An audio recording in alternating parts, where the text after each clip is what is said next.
The next speaker is Coline Gianfrotta. We will switch from protein to RNA now. And Coline is from the David Lab at Paris-Saclay University. And the talk is entitled The Graph-Based Similarity Approach to Classify Recurrent Complex Motifs from the Context in RNA Structures. You can start. Okay, thank you very much for the introduction. So, okay, so yes, today I will talk about a graph-based similarity approach to classify recurrent complex motifs from their context in RNA structures. So we talked about the context a little bit at first. So the RNA molecules are some of the major actors of the cell, as you probably know. They are involved in many important mechanisms, such as protein synthesis, and also regulation of gene expression, and so on. And so an RNA molecule is composed of a sequence of nucleotides like that, often represented by the letters A, C, G, and U. And in order to fulfill its function, the molecule folds in space through the formation of interactions between nucleotides. So first, strong interactions that are called canonical interactions appear, forming the secondary structure. And then other weaker interactions appear to stabilize the whole structure and to give its final three-dimensional shape to the molecule. And so all of these interactions form the tertiary structures. So the function of an RNA molecule is strongly related to its 3D structure. And that is why many works since the 70s have been dedicated to solve the problem of structure prediction that consists on predicting the tertiary structure of an RNA molecule from its sequence. So the secondary structure is predictable nowadays with efficient algorithms using dynamic programming such as RNA-fold. And so most of these methods use energy criteria in order to obtain the most stable structure. However, the tertiary structure is more difficult to predict, especially because it involves a lot more interactions and also because of the presence of other interactions that are called non-canonical interactions. Because actually there are 12 families of interactions that depends on the atoms that are involved in the interactions and on the orientation of the interactions. So the canonical interaction belong to one of these families, and all of these families are defined in the Leontief vest of nomenclature. And so we just have here two examples of other families, and they are represented with this kind of symbols in the Leontief vest of nomenclature. And the problem with this non-canonical interaction is that they are particularly difficult to predict because of the lack of experimental values we have for their energy, actually. So one of the ways to overcome this issue in prediction is to try to predict first the motifs, so the recurrent substructures that appear frequently in RNA structures, in order to guide the prediction of the global molecules, global structure. But some of these motifs bind regions that are far away in the sequence, and they often remain unpredictable nowadays. And it is the case of the A minor motif, for example, that can be represented like that in 2D. So in fact, it happens between a loop and an helix, and it is hard to predict because of the presence of non-canonical interactions that are represented in black here. And because of the long distance between the strands, so between the loop and the helix of secondary structure, and because we don't have any sequence signature for this motif in particular. And this motif has been proven to be important for folding and cellular mechanism, and it is almost ubiquitous in RNA families. So actually what I present here is just one family of A minor motif, but I will call it that way just for the presentation, okay? So that is why we chose to study this kind of motif in order to make progress towards the prediction. So we chose to study the environment, so the structural context around the motif, in order to determine whether the structural context matters for the formation of the motif and then could be leveraged for the prediction of its location. And so And so our works consisted on first defining the context of a motif itself, then defining a notion of similarity between those contexts, then classifying the context according to this similarity metric we defined, and finally testing the consistency of the classification in relation to 3D structures in order to test the relevance of our approach in a biological point of view. Okay, so I will just detail briefly each of these steps. So we define the structural context of a motif as a set of canonical and non-canonical interactions around the motif. So indeed, we want to classify the motif with these interactions in particular, and just these interactions, and perhaps use it for prediction without needing the full 3D structures. This is the goal. And so I will explain more formally how to model the structural context with graphs. So first, some prior definitions. So we first call a RNA graph a connected mixed graph G, representing all or part of RNA tertiary structure. So the vertices of this graph represent nucleotides. The directed edges, so the arcs, represent the covalent bonds of the sequence. So they are represented in green here in the figure. They are directed from the 5' end to the 3' end. And the edges represent the canonical and the non-canonical interactions. And each edge has a type according to its pairing family. So we have the canonical interactions that are in blue and the non-canonical interactions, and each of these of the family of these interactions that are in black with the Leontief best of nomenclature symbols. Okay. And so each vertex also has a type according to its direct neighborhood. So actually they are indicated next to the vertices. And so just to give you an example, this vertex has a type 0 because it corresponds to an unpaired nucleotide. Okay, just to give an example.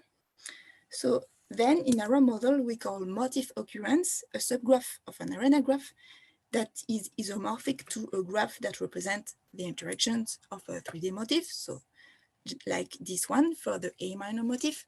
So we have here in red a motif occurrence and A minor motif occurrence of the graph G. Okay, and so with that, we can define the notion of structural context of size K of a motif occurrence O. So we call it K extension of a motif occurrence. So it is actually a subgraph of an RNA graph that is induced by all the vertices that are at a distance strictly lower than K from some of the vertices of the motif occurrence. So we have here an example of K extension of this motif occurrence with a K equal to 4. Okay, so it gave a graph like that.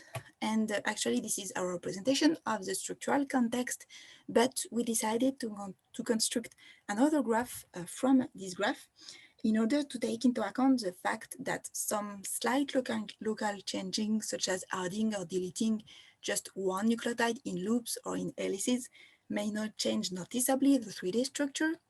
So we built a contracted version of the K extension when some vertices and some edges are contracted in just one single vertex, when they share the same role, so when they have similar neighborhood. So we have here some example framed in red here, and the contracted vertices that corresponds with the weight for each vertex that corresponds to the number of uncontracted vertices that are in it, okay? So this is our main model, okay? And so we have here, for example, two K extension of A minor motif occurrences and the contracted graphs that are derived from them. And so with the type of each vertex and the weight of each vertex. And so now I will define the notion of similarity between those graphs. Indeed, we want to determine if two K extensions are similar or not. And in order to know that, we are searching for the common substructure between two K extensions. So we are actually searching for an MCS, which is a maximum common edge subgraphs with additional constraints on vertices and edges, such as the type of vertices and the type of edges that must be identical. And so these constraints contribute to reduce the number of possible subgraphs. However, the MCS research problem is actually NP hard for arbitrary graphs. So we relied on an exact resolution method called Rascal to find the MCES, and we adapted to our problem, in particular by changing the similarity metric that we want to maximize. Okay, and this metric, we call it contextual similarity, and it calculates the number of edges in the common subgraph divided by the number of edges in the initial graph with the greatest number of edges. So we don't take into account the vertices or the directed edges actually. And so we have here just an example of maximum common subgraph that we obtain between those two k-extensions. And it gave a similarity of 0.64. So we will see in the results how we can understand the values. And so just the last part of the method is the clustering. So we cluster our contracted k-extension according to this metric, to this similarity metric. So we consider a similarity graph like that, where a vertex represents a contracted k-extension, and there is an edge between two vertices if the contextual similarity between the two k-extensions is greater than a threshold that we choose. Indeed, the clustering method we chose requires to establish this kind of threshold.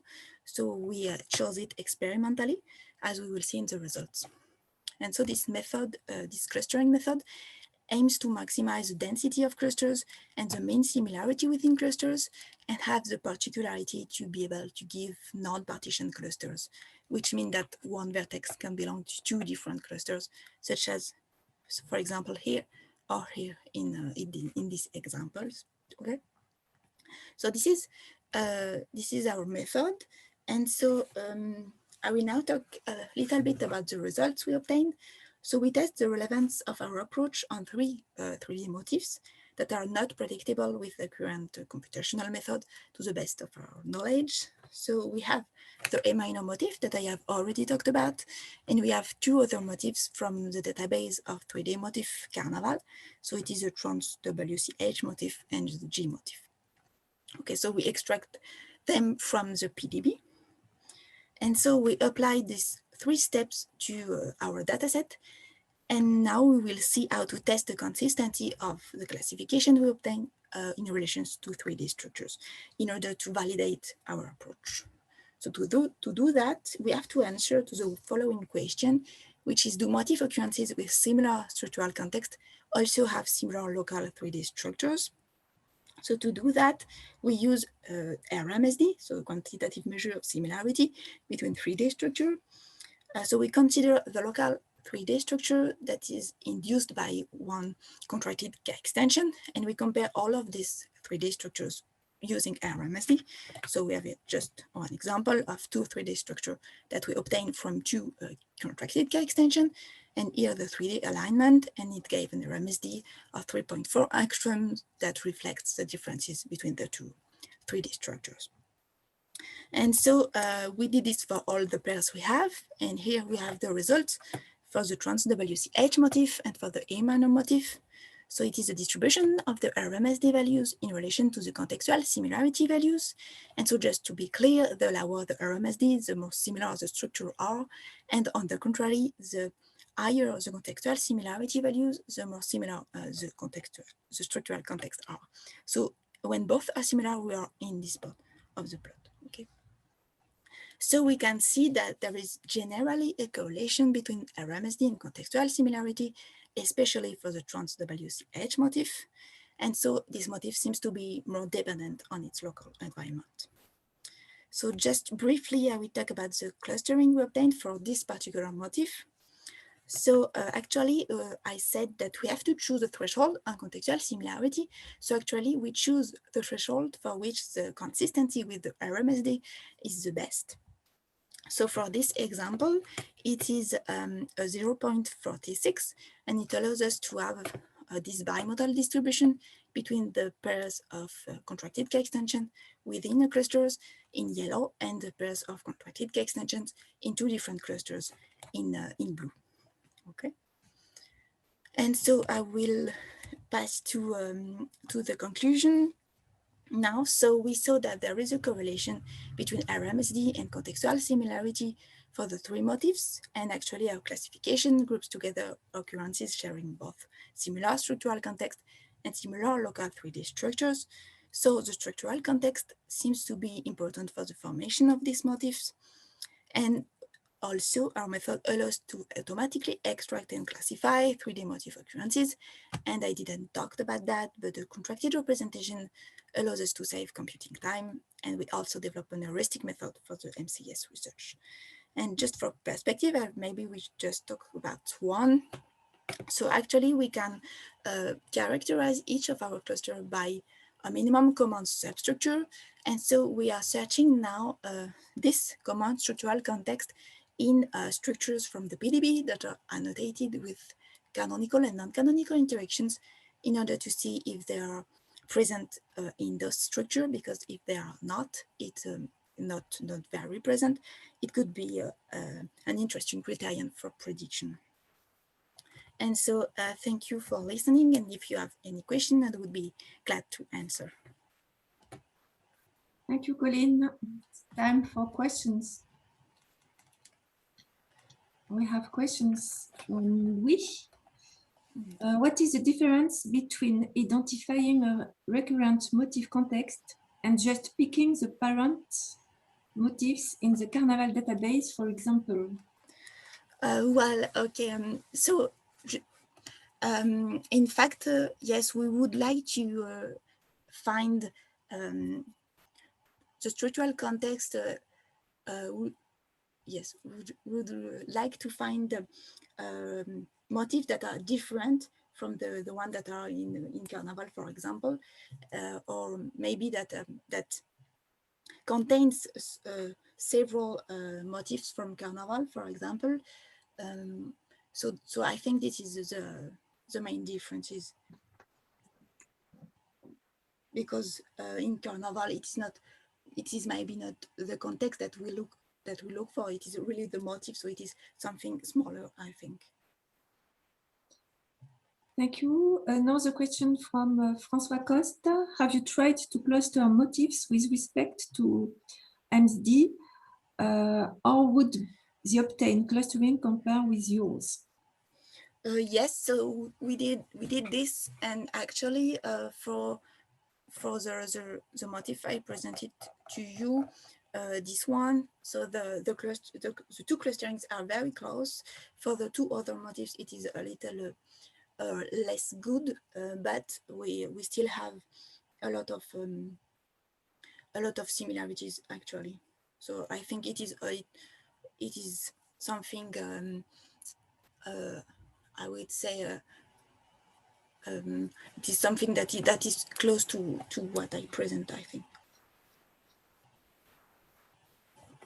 Thank you. Is there any other question? No?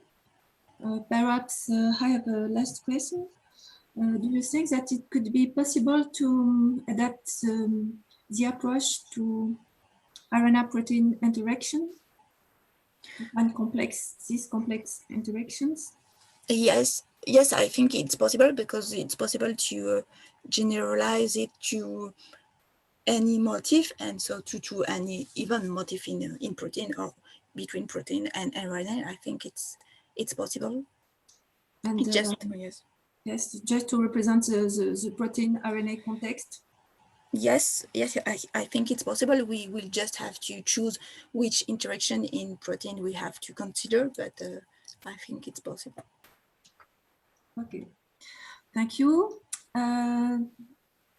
No questions, no more questions. You can see. So thank you, Coline. Thank you. We can go to the next speaker.